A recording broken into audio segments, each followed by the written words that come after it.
시간으로 복음과 함께 고난을 받으라, 그런 주제로 말씀을 전하겠습니다. 제 아들 이제 다른 교회 전도사를 하고 있는데, 남대문에 있는 교회인데, 좀 우리 교회보다는 좀 이제 규모가 큰 교회인데, 훨씬 오늘 거기 이제 수예배를 오전에 드려요. 오전 예배 딱 갔다 오더니 오늘 예배에 70명이나 참석했습니다. 믿음 좋으신 분들이 굉장히 많네요. 그렇게 써서 왔어요. 이 지금 언론에서 텔레비전만 틀면 그냥 막 우리에게 불안과 공포를 심어줄 뉴스가 그냥 계속 나오는데, 또 어떤 교회들은 주일 예배조차도 다 폐쇄하고 안 드리는 교회들이 상당수 있는데, 수요일 날 안 와도 되는데, 안 와도 되면 안 되는 거죠, 사실은. 안 와도 누가 뭐라 그러지 않잖아요. 근데 수요일 날 70명이 왔다는 것에 대해서 놀란 것 같아요. 그러더니 오늘은 끝나고 점심은 어떤 선생님들과 버거킹을 먹기로 했고, 저녁은 어떻게 먹기로 했고, 하여튼 그래서 내가 기도하고 잘 먹어라. 기도하고 잘 먹어라. 지금 이제 서울이 오늘 51명 확진자가 나왔습니다. 51명. 그래서 제가 서울 인구가 지금 한 970몇만 정도 된다래요. 1000만으로 잡고 대략 계산해 보니까 20만 명당 한 명, 20만 명당. 그러니까 내가 20만 명을 만나면 그 중에 한 명이 평균 걸린 거예요. 20만 명. 근데 이제 지금 서울은 통제가 잘 되기 때문에 이제 확진된 분들은 다 격리돼서 지금 돌아다니지 않죠.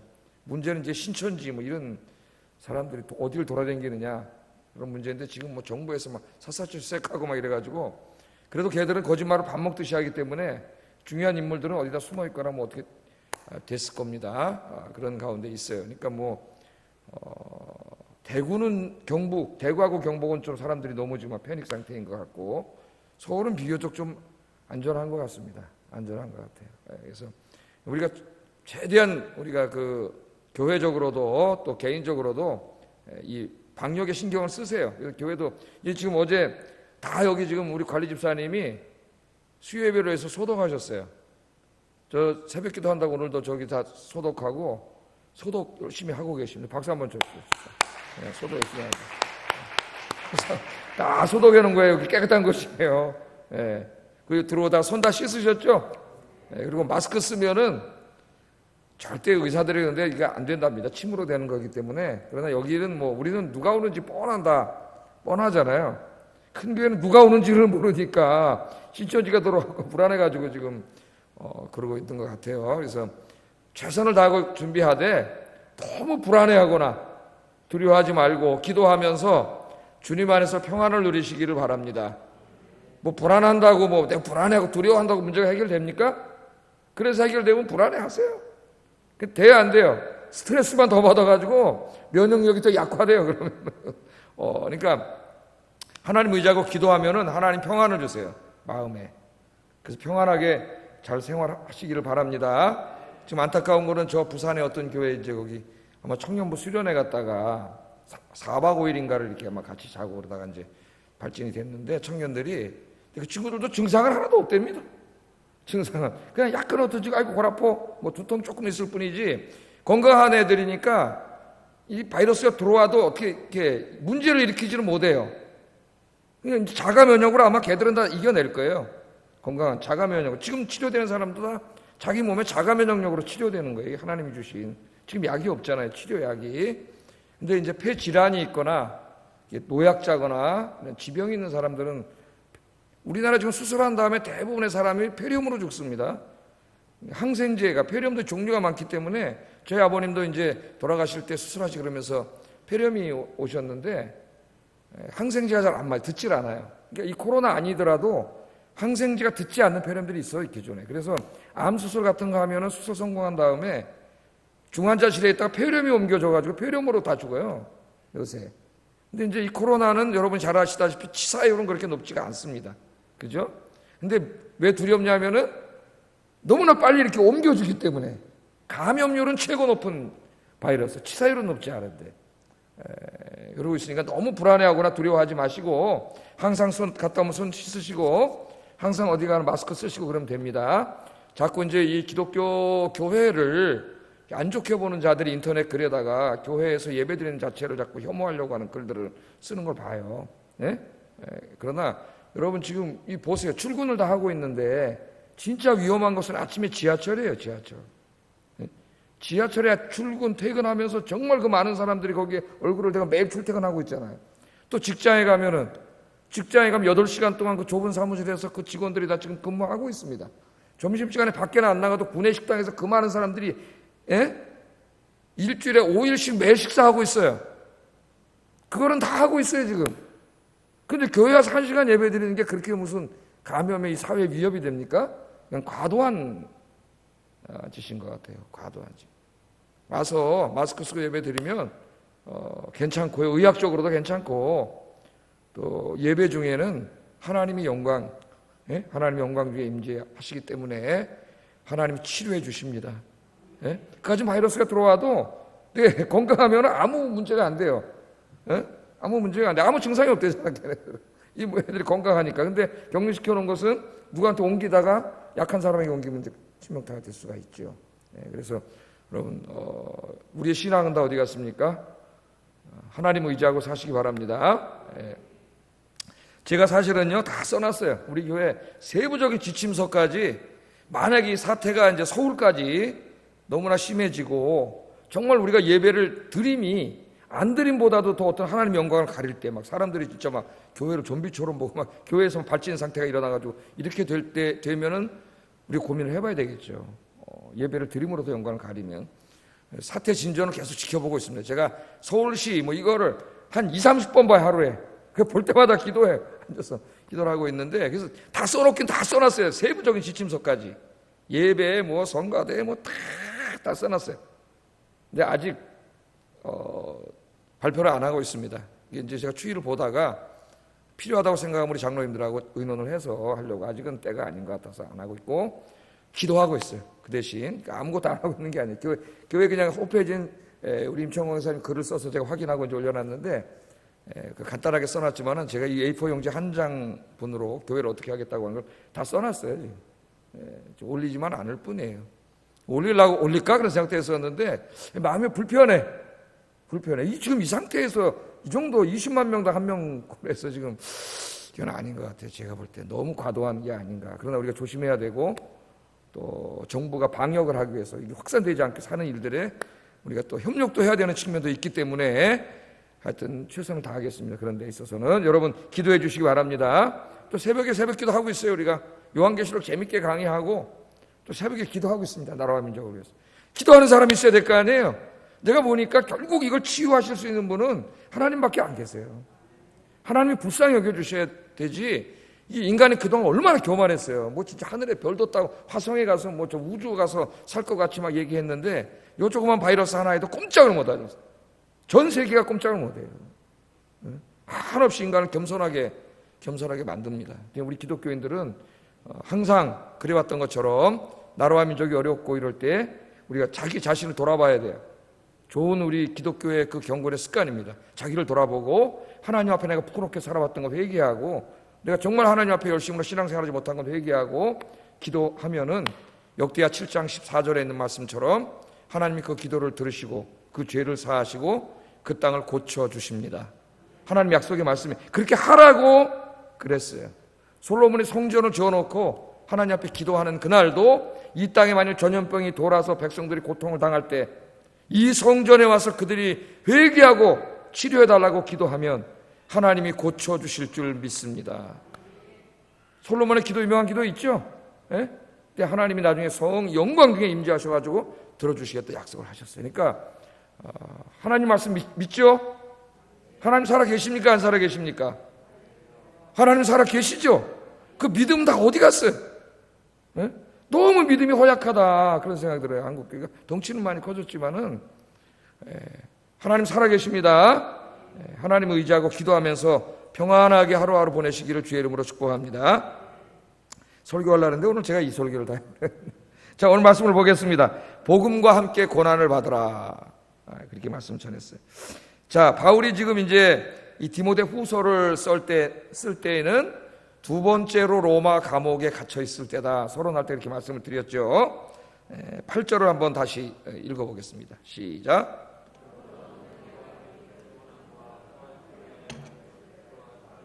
오직 하나님의 능력을 따라 복음과 함께 고난을 받으라. 아멘. 여기 뭐라 그랬어요?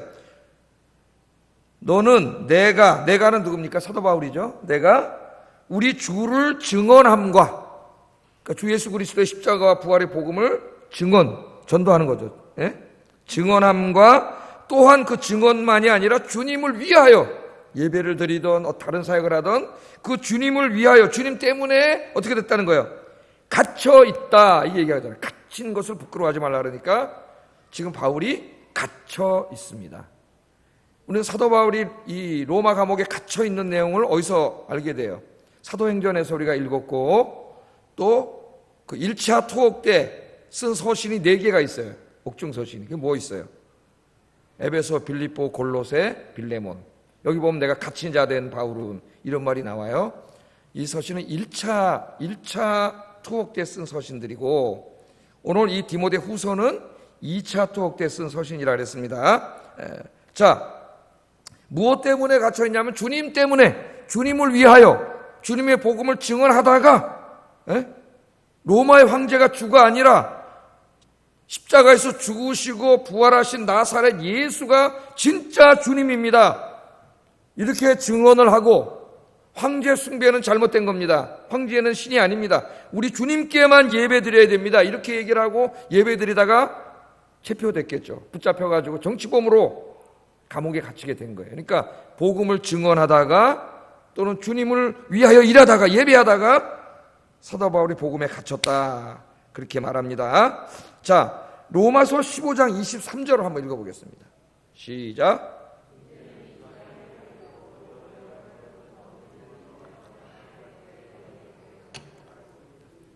예, 사도 바울이 고린도 교회에서, 이거 다 공부를 했어요. 우리가 고린도에서 맨 처음에 로마를 한 번도 가기 전에 로마로 가서 복음을 전하고 싶었지만 하나님께서 예루살렘으로 가라고 말씀하셨기 때문에 로마로 가지 못하고 예루살렘으로 가죠. 우리 수요일날 공부를 했습니다. 예루살렘 갔는데, 그때 이제 그 고린도에서 로마서를 쓰게 되는데, 그때 이 로마 교인들을 한 번도 만난 적은 없죠. 이때는. 그때 뭐라 그래요? 내가 너희에게 갔다가 어디까지 가서 복음 전하기를 원한다고요? 서바나까지 가기를 원한다 그랬습니다. 서바나는 지금으로 하면 스페인이에요. 스페인. 그 당시에 사람들의 지리관으로 말하면 지구가 네모나다고 생각했기 때문에 스페인은 땅 끝입니다. 그러니까 왜 스페인까지 가려고 그랬냐면은 예수님이 땅 끝까지 가서 내 복음의 증인이 되라, 이렇게 말씀하셨기 때문에 사도 바울은 부활하신 예수님 만난 다음에 그 말씀대로 너는 이방인의 사도가 되라 그랬으니까 땅 끝까지라고 생각한 거예요. 그래서 스페인까지 가서 복음 전하는 거야. 복음이 전파되지 않는 곳에 가서 복음을 전하는 것이 사도 바울의 이제 새로운 자기 인생의 비전이 됐어요. 예수님 만난 다음에 그 이야기를 쓰는데 이 꿈이 이루어집니다. 그래서 사도행전을 우리가 읽어보면 감옥에 갇히지만은 1차 때 한 2년 정도 거기서 재판을 받다가 석방이 돼요. 사도 바울이. 석방이 돼가지고 지도를 한번 보겠습니다. 지도를. 자, 이 로마, 여기 저 지금, 야, 이 새빨간 게 또 안 나오나? 이 새빨간, 분홍색. 구분이 잘 안 되죠? 이거 좀 해상도 높게 해보세요, 한번. 요 분홍색. 요게 다 무슨 나라? 지금 요게 다 로마예요. 예? 저 영국의 잉글랜드도 로마였다 그랬죠? 잉글랜드도 로마 제국이었어요. 여기 케사르가 도보 해협을 여기서 건너가가지고 잉글랜드까지 점령했습니다. 제가 케사르 전기를 2권을 읽었는데, 물론 시오노 나라메가 쓴 걸로 로마인 이야기에서 읽었는데, 정말 사나이구나, 사나이.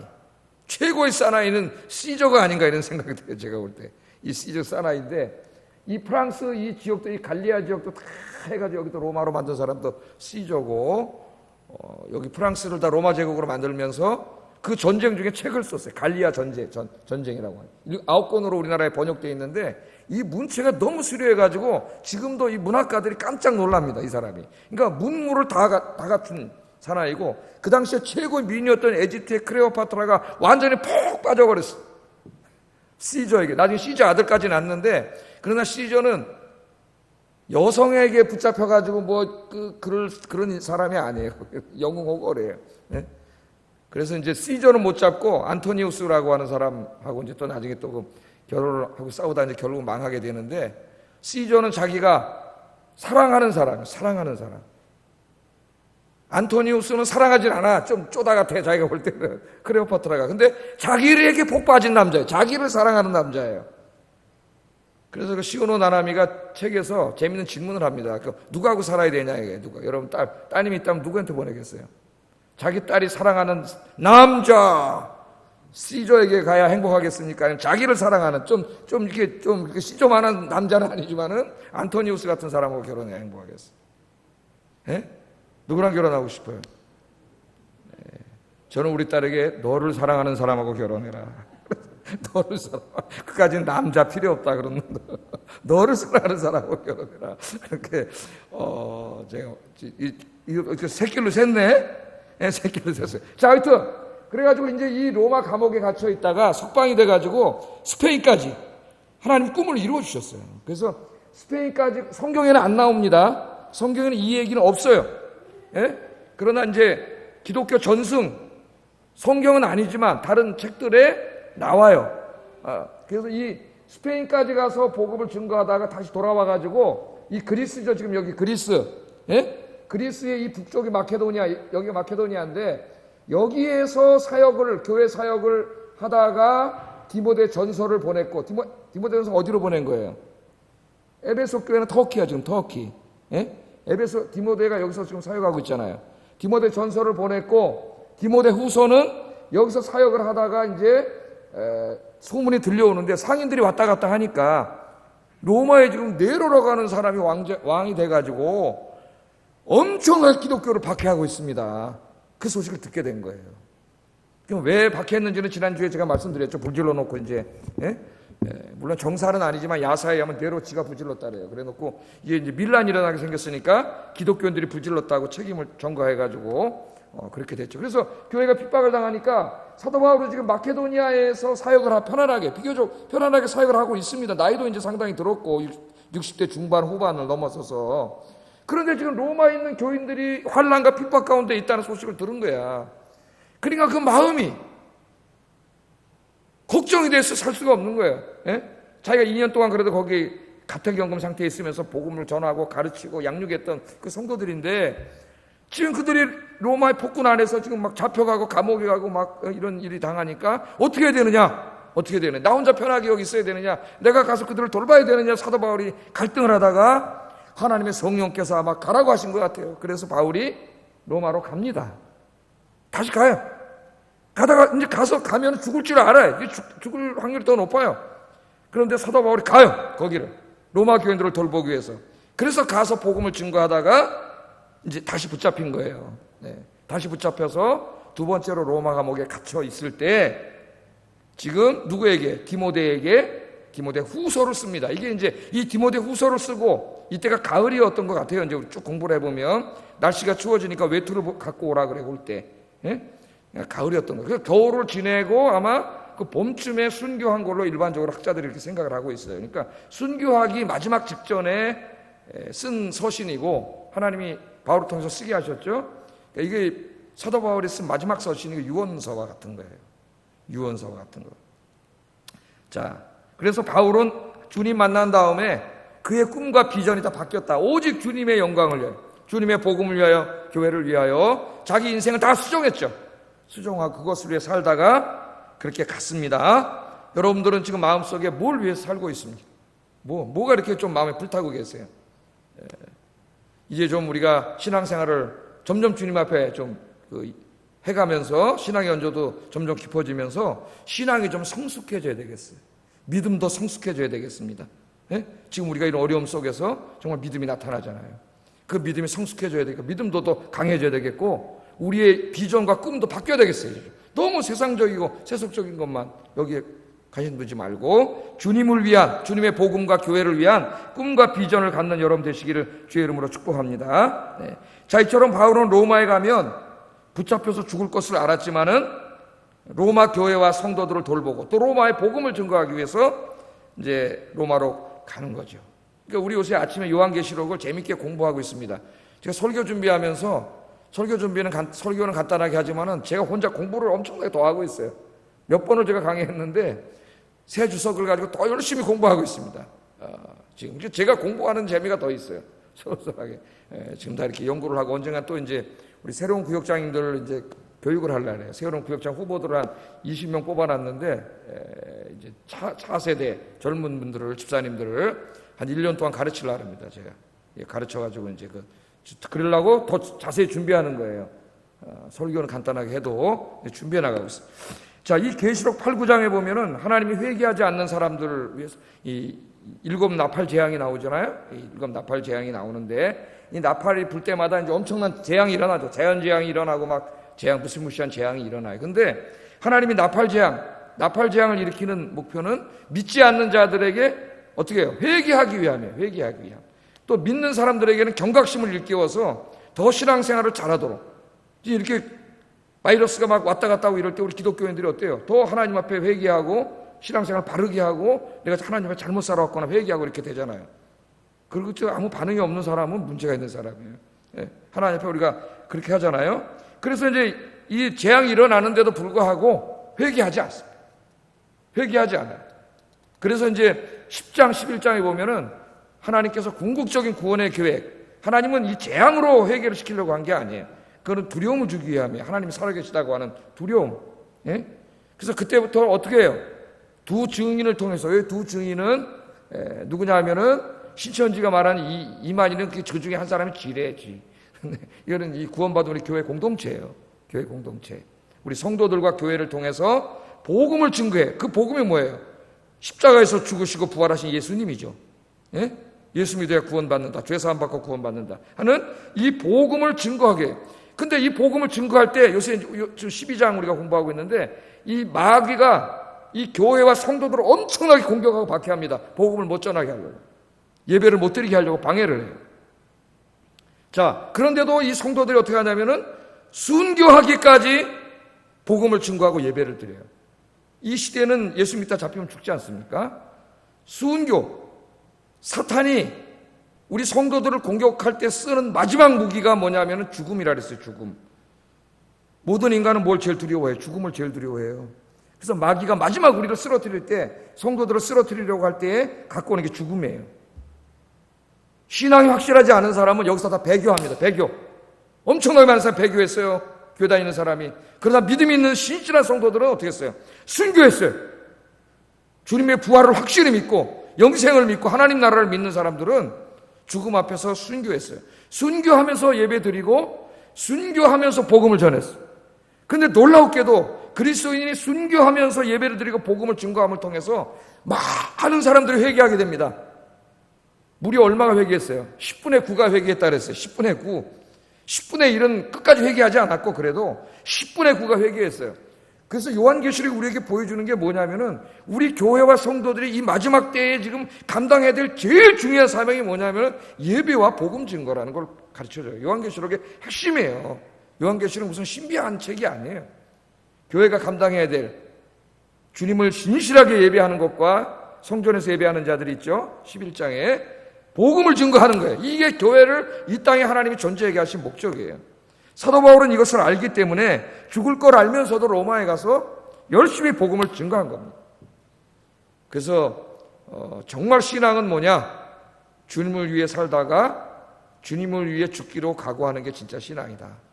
이 세상에서 제일 축복된 사람은 누구냐? 예수 믿고 돈 많이 벌고 뭐 출세하고 성공하고 그런 건 관계없어요. 성경 얘기가 아니에요. 물론 하나님은 필요하면 돈도 주시고 뭐 높은 지위에도 올라가게 하시고 그렇게 하실 수 있습니다. 그러나 그런 건 본질적인 게 아니라 그랬죠. 가장 복된 것은 믿음이에요. 어떤 믿음이냐? 예수 위에 살다가 예수 위에 죽는 거. 아까 우리 교육자들이 특송했는데 얼마나 그 가사가 은혜스럽습니까? 디모데후서 4장 6절 8절에 나오는 말씀을 가지고 찬송을 했는데 예수 위에 살다, 따라해서 예수 위에 살다, 예수 위에 죽자. 예수 위에 죽을 각오를 하면은 제가 뭐라 그랬어요? 아무도 두렵지 않다 그랬죠. 그 무엇도, 그 누구도 아무도 두렵지 않습니다. 왜? 마귀는 마지막에 죽음으로 우리를 쓰러뜨리려고 하는데 죽음을 두려워하지 않기 때문에 부활의 신앙과 영생의 신앙으로 무장한 사람은 죽음을 두려워하지 않기 때문에 마귀가 어떻게 할 수가 없어요. 그래서 결국은 어떻게 해요? 예? 요한계시록 읽어보면 마귀가 패배해. 뭘로 패배해? 예수 믿는 사람들이 순교하면서까지 예배드리고 복음 증거할 때 마귀는 더 이상 쓸 무기가 없어서 마귀는 패배하게 되는 거예요. 그래서 성경에서는 순교는 패배가 아니라 승리입니다. 승리. 사탄에 대한 궁극적인 승리는 성도가 순교하기까지 하나님을 예배하고 복음 전하는 거예요. 그때 마귀는 멸망당하는 거예요. 내일 아침 말씀이 거기에 대해서 제가 이제 증거하게 됩니다. 12장 7절 이하에서부터 궁금하신 분은 내일 나오세요. 그럼 못 나오시는 분은 컴퓨터 열어가지고 요한계시록 꼭 첨성도 공부하시기 바랍니다. 신천지 애들이 지금 요한계시록 엉터로 해석해가지고 지금 책으로 만들고 이걸 오염시키고 있잖아요. 잘 알아야 돼요. 자, 그 사도 바울도 결국 순교하게 되죠. 어떻게 보면 인간에게 가장 중요한 것은 자기 생명인데 그 생명을 뭘 위해 쓰다가 바칠 거냐? 누구에게 바칠 거냐? 주님을 위해 바치는 거죠. 주님. 어떤 사람은 돈에 미쳐가지고 돈 벌다가 그냥 죽는 사람도 있고, 어떤 사람은 세상에 미쳐고 세상 재미 보고 즐기며 살다가 거기다 그러다 죽는 사람도 있고, 이 얼마나 불쌍한 사람이에요. 주님 위해 살다가 주님 위해 죽자. 우리 인사하겠습니다. 주님 위해 살다가 주님 위해 죽읍시다. 정말입니까? 이 믿음을 가지면 행복해집니다. 행복해지고 지금도 하나도 두렵지 않아요. 이런 가운데 스트레스 받지 않아요. 자, 좀 여기 순교에 대해서 제가 조금 한번 좀 생각을 해보겠는데, 성경을 보면은 하나님을 예배하고 복음을 증거하다가 순교한 분들도 있고, 또 순교하지 않고 오래 살면서 주의 일을 했던 사람도 있습니다. 자연 산 사람도 있어요. 예를 들면은 구약에 보면 이사야 선지자 같은 사람은 하나님을 예배하고 주의 복음을 증거하다가 붙잡혀가지고 우시아한테 어떻게 죽었어요? 톱으로 히브리서 11장에 나오죠. 어떤 사람은 톱으로 쓸려 죽었다 그랬는데, 이사야 승천기라고 하는 이 외경에 보면 가경에 보면은 쇠 톱으로 쓰면 빨리 죽을까봐 나무 톱으로 쓸어 죽였다 그래요. 나무 톱으로 이사야가. 그러니까 그렇게 순교한 거예요. 이사야가. 그러나 다니엘 같은 사람을 또 우리가 보면은 다니엘은 순교했어요, 안 했어요? 안 했습니다. 다니엘이 인간적으로도 바벨론에 가가지고 왕 다음에 최고 높은 총리 자리까지 올라갔고, 다니엘은 거의 100살까지 살면서 하나님 나라와 하나님을 위해서 열심히 일하다가 그렇게 편안하게 죽었어요. 그러니까 성경에 보면 이사야 같이 끔찍하게 주님을 일하다가 끔찍하게 순교한 사람이 있고, 다니엘처럼 저기 100살 거의 살다가 편안하게 주의 일하다가 간 분이 있어요. 여러분, 저 다니엘이 되고 싶으세요? 이사야가 되고 싶으세요? 아마 다 다니엘에다 손들 겁니다. 저도 다니엘에다 손들 거예요. 다니엘에다.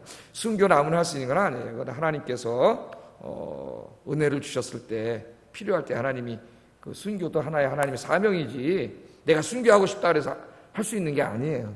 그 순교는. 자, 요한복음 21장 18절에 보면은 신약에도 이런 얘기가 나옵니다. 예수님이 이제 부활하셔서 찾아오셨을 때 베드로가 앞으로 순교할 것을 암시하는 말씀을 해요. 베드로에게. 그게 요한복음 21장 18절 19절 한번 읽어보겠습니다. 시작.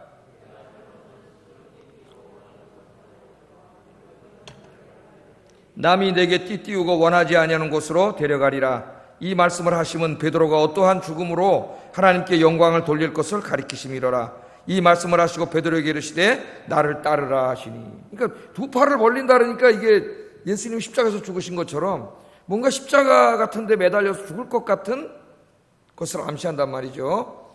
그래서 이제 우리가 이 성경에는 안 나와도 코바디스 같은 영화에 보면은 로마에서 이제 네로가 엄청나게 박해를 하니까 베드로가 이제 박해를 펴서 도망을 가잖아요. 도망을 가서 이제 빠져나가려고 막 도망을 가는데 갑자기 부활하신 예수님이 쫙 나타나죠. 그 로마로 가시는 거예요, 예수님이. 베드로가 깜짝 놀라가지고 거기 무릎을 꿇고 유명한 말을 합니다. 코바디스 도미네. 주님 어디로 가십니까?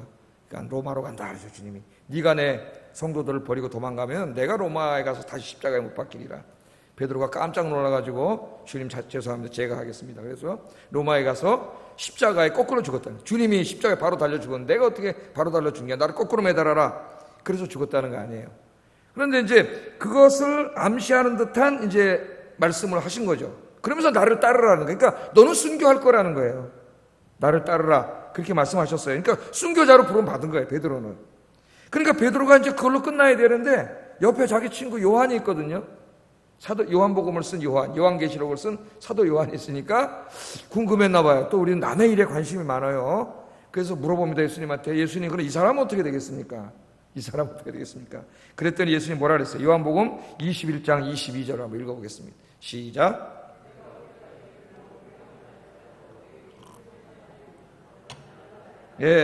예수님 뭐라 그래요? 내가 다시 올 때까지 그를 머물게 할지라도 내게 무슨 상관이냐? 너는 나를 따르라. 너는 내가 너에게 준 순교의 사명을 넌 감당하게 될 것이. 저 사람에게 또 하나님 주신 사명이 있다는 거예요. 그러니까 요한은 순교했어요, 안 했어요? 예수님의 12 제자 중에 유일하게 순교하지 않은 사람이 사도 요한입니다. 사도 요한도 거의 100살을 정확하게 모르지만은 어간까지 살면서 나중에 이 반모섬에 갇혀서 요한계시록 쓴 다음에 석방이 돼요. 그래서 에베소에 와서 다시 목회하다가 거의 100살이 넘었는지 100살 될 때까지 그렇게 자연사한 분이 사도 요한이에요. 그럼 여러분, 베드로가 더 훌륭합니까? 요한이 더 훌륭합니까? 이사야가 훌륭합니까? 다니엘이 훌륭합니까? 예? 물론 이제 요한계시록에 보면은 순교자들의 영혼이 하나님의 재단에서 가장 가까운 곳에 있습니다. 순교자들이 누가 더 훌륭한 것 같아요? 제가 보기에는 사명이 다르다 이렇게 생각해요. 사명이 다르다.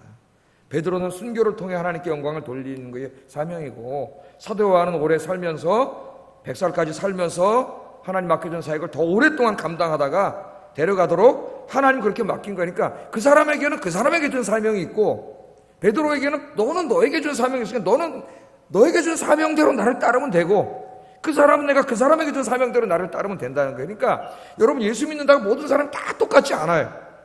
다 달라요. 그러니까 하나님의 저 사람 돈도 많이 주고 좋은 집에 살게 그러는데 나는 왜 더 열심히 기도하는데도 이게 작은 집에 살면 그러지 마세요.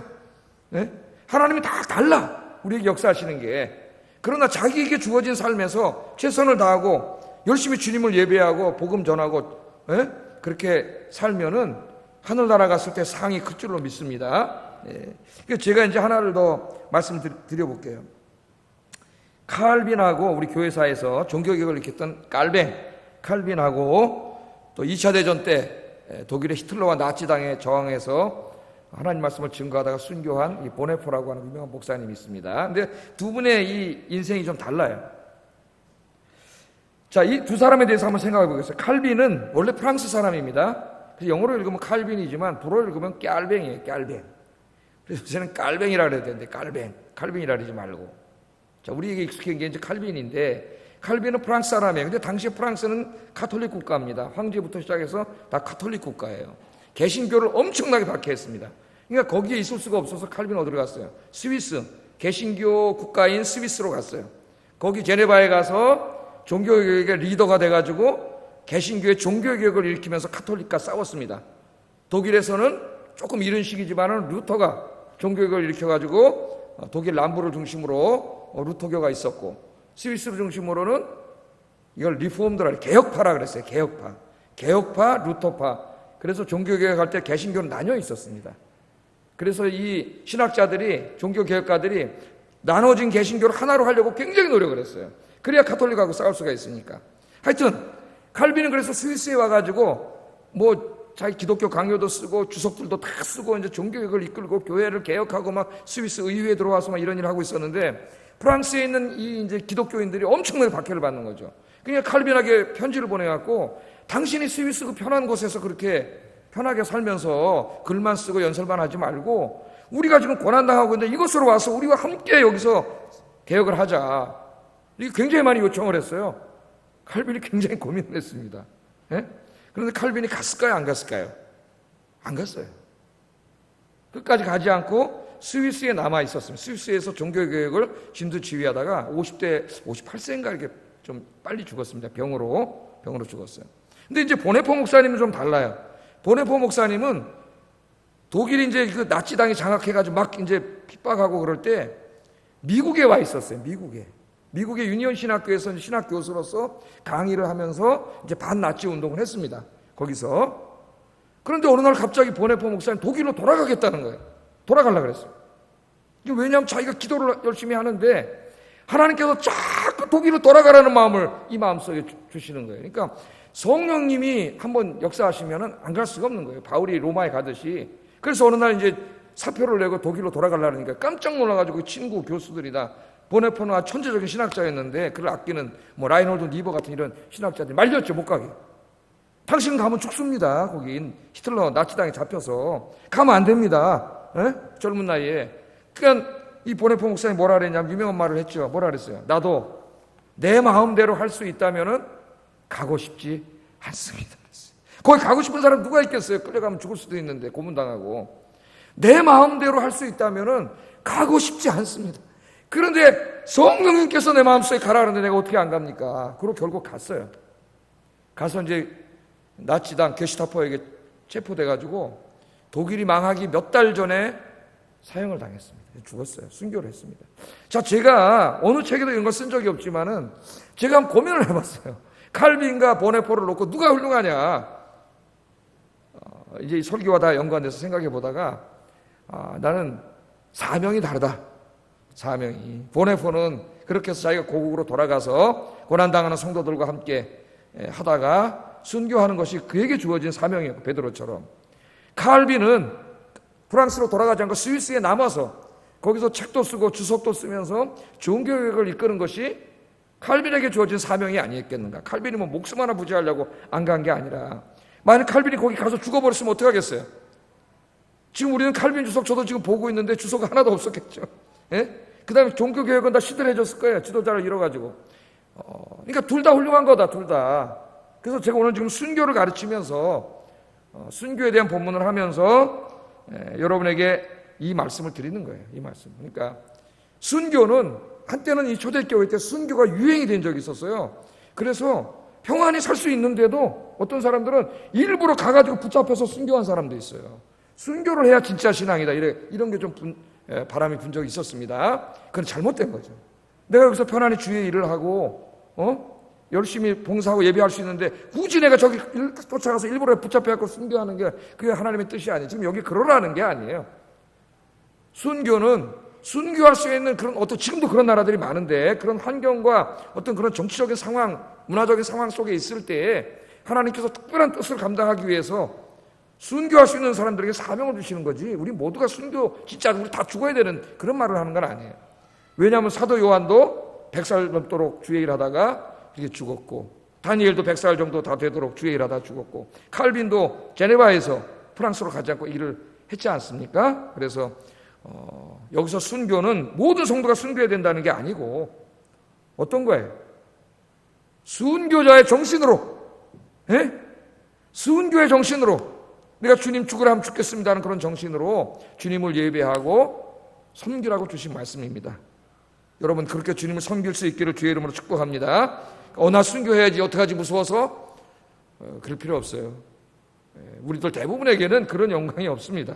그래서 여러분 주어진 인생 동안 시간 낭비하지 말고 요한이나 다니엘처럼 주님 앞에 갈 때까지. 난 칼빈 정기를 읽다 칼빈처럼 살다 죽고 싶어졌다 그랬죠. 마지막 죽는 날까지 막 거기서 뭐 하고 막 적으라 그러고 이러다가 죽었어요 보니까. 그래서 나도 그렇게 죽고 싶어요. 어디 병원에 가가지고 누워가지고 그냥 매일 이렇게 해서 죽는 게 아니라 근데 이제 우리 집사님 그렇게 해주고 계시 내가 먼저 죽어야 되니까 나는 그냥 내 편 오셔나 마지막까지 뭐 하다 죽을 테니까. 여러분 열심히 지금부터 주님 앞에 주님 언제 부를지 몰라요. 순서가 없습니다. 부르면 가야 돼요. 오래 살게 하시는 분도 있고 좀 빨리 데려가시는 분도 있어요. 너무 서운해하지 마시고 주님 부르시면 저기 낙원에 좋은 데 가잖아요. 그때가 언제인지 모르니까 오늘 하루하루 최선을 다해서 예배 드리고 그래서 예배 드리는 거예요. 우리가 이 예배 쉬면은 나도 너무 편해. 나도 새벽기도 어떤 게 다 쉬면은 나도 너무 편해. 일주일 동안 푹 자고 고민을 했겠어요 안 했겠어요? 엄청나게 많이 했겠죠. 새벽기도 많이 나오는 것도 아닌데 우리 교회. 그러나 하나님께서 그런 교회를 비난하는 게 아니에요. 사정과 형편이 있으니까 당연한 연결해서 또 거기는 뭐 잠깐 쉬겠죠. 뭐 비난하고 우리가 그래서는 안 됩니다.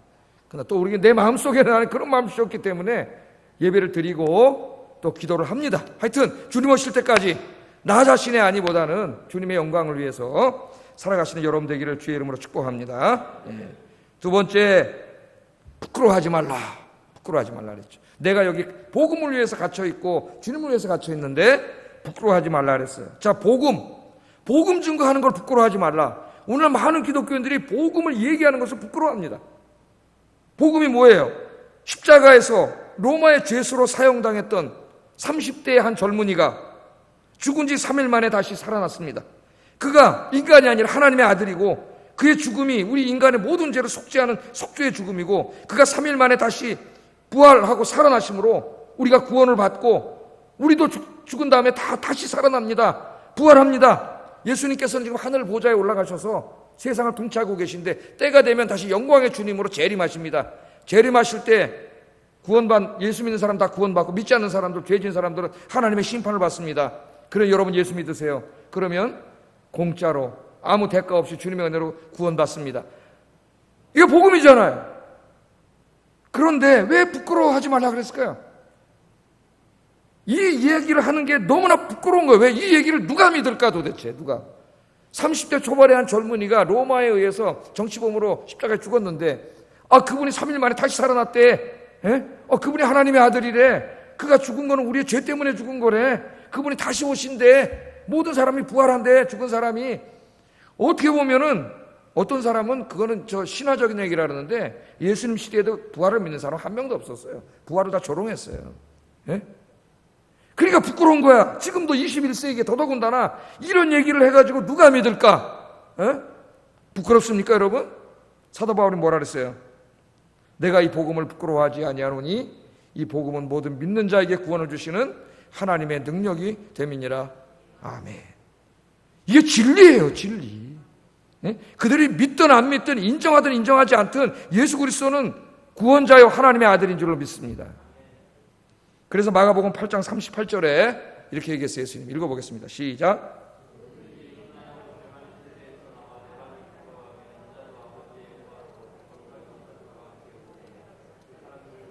아멘. 저 불 다 꺼나. 너무 더운데 다 꺼보세요. 좀 분기 좀.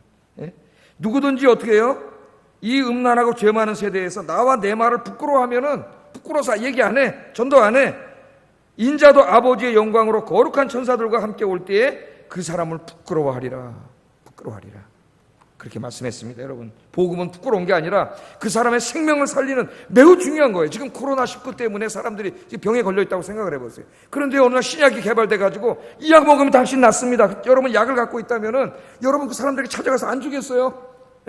그게 부끄러운 거예요. 약이 이 사람 생명을 살리는데. 여러분, 이까지는 폐렴이 문제입니까? 이 사람 죽어서 지옥 가는데. 폐렴 아무것도 안 해요, 여기까지 거는. 이 사람이 예수 안 믿으면 죽어서 지옥 가는데 이게 부끄러운 얘기냐고. 예수 믿어야 구원받는데. 생명이 달린 거예요, 그 사람의. 지금 이게 영혼이 달린 거예요. 복음은 능력이에요. 그래서 고린도전서 1장 22절, 24절 바울이 이렇게 말하죠. 읽어보겠습니다. 시작. 우리는 십자가에 못 박힌 그리스도를 전하니 유대인에게는 거리끼는 것이요 이방인에게는 미련한 것이로되 오직 부르심을 받은 자들에게는 유대인이나 헬라인이나 그리스도인은 하나님의 능력이요 하나님의 지혜니라. 아멘. 예수 그리스도의 십자가의 부활의 복음을 여러분 이야기하면은 그게 바로 그 사람의 죄를 사하고 구원하는 하나님의 능력이에요. 세상 사람들은 무슨 세련된 지식적이고 지혜에 충만한 어떤 분은 지식적인 설명을 요구합니다. 그래서 20세기 독일의 실존주의 신학자들이 복음을, 이거 읽으면 다 1세기의 신화적인 얘기니까 20세기, 21세기에 이 도시의 지식인들이 들을 수 있도록 이걸 비신화해서 말해야 된다는, 그 신학에서는 그런 게 있어요. 비신화해야 된다, 그런 엉터리 같은 얘기를 했어요. 그러나 여러분, 십자가에서 죽으시고 부활하신 예수님을 믿고 엄청나게 많은 사람들이, 지식인들이 구원을 받았다는 거예요. 할렐루야.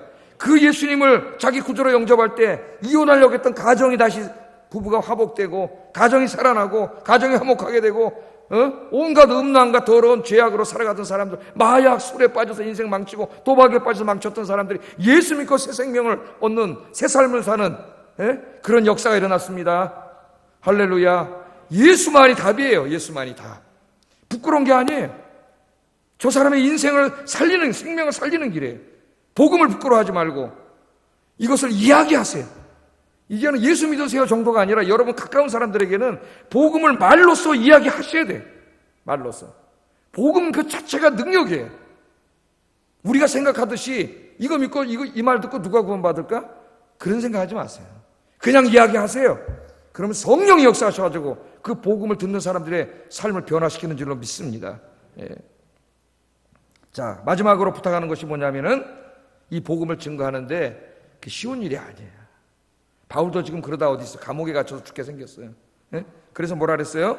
하나님의 능력을 따라 복음과 함께 고난을 받으라. 요한계시록에서도 우리 계속 공부하는데 복음을 증거할 때 사탄이 계속 공격합니다. 핍박하고 신실한 증인들을 쓰러뜨리려고. 복음을 증거하고 하나님을 예배하고 주님을 위해서 살아갈 때에 고난을 받을 각오를 해야 돼요. 기독교는 고난하고 뛰어놀 수가 없어요.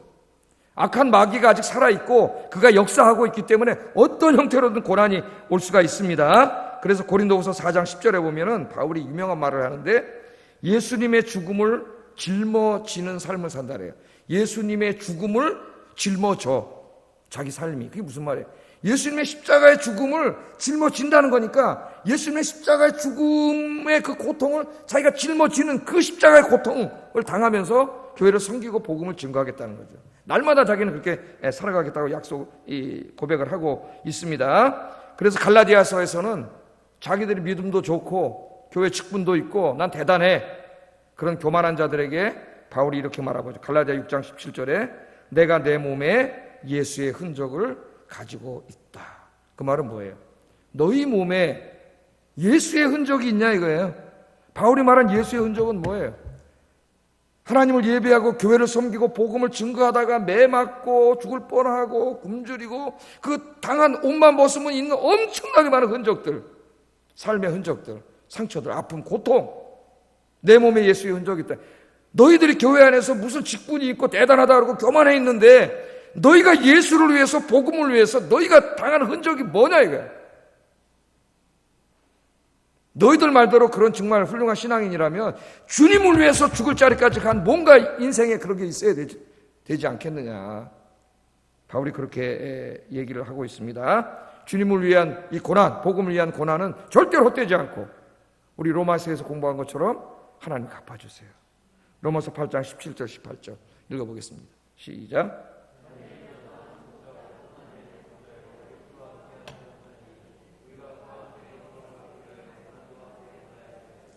생각하건대 현재의 고난은 장차 우리에게 나타날 영광과 비교할 수 없도다. 여러분이 주님을 위해서 오늘 코로나 때문에 불안하지만 여기 와서 예배를 드리고 복음을 전하고 조롱과 모욕을 당하면서도 환난과 핍박을 당하면서도 복음을 증거하고 교회를 섬기고 하는 그 모든 것들은 절대로 헛되지 않고 우리 하나님 다 기억하셨다가 하나님이 갚아주십니다. 우리는 주님 앞에 이만큼 수고하고 고난을 당하고 그 영광은 비교할 수 없는 영광을 여러분 이제 영원히 죽지 않고 병들지 않는 신적인 몸, 부활하신 주님과 같은 영광의 몸을 주시고 새하늘과 새 땅을 여러분에게 주시는 이 엄청난 영광을 우리 주님께서 주시겠다고 약속을 하셨어요. 그래서 예수 믿고 예수 믿는 건 뭐냐? 제자의 길은 뭐냐? 십자가의 길을 가는 거예요. 너희가 나를 따르려면 자기를 부인하고 자기 십자가를 질 것이니라. 십자가는 쉬운 길이 아니에요. 그거는 고통스러운 길이에요. 죽으러 가는 길이에요. 이것은 우리가 억지로 순교를 하는 걸 의미하지 않는다 그랬어요. 뭐예요? 바로 주님과 교회와 복음을 위한 그 수고한 눈물과 땀과 헌신이에요. 헌신. 오늘 그런 삶을 살아가시는 저와 여러분 되기를 주의 이름으로 축복합니다. 기도하겠습니다.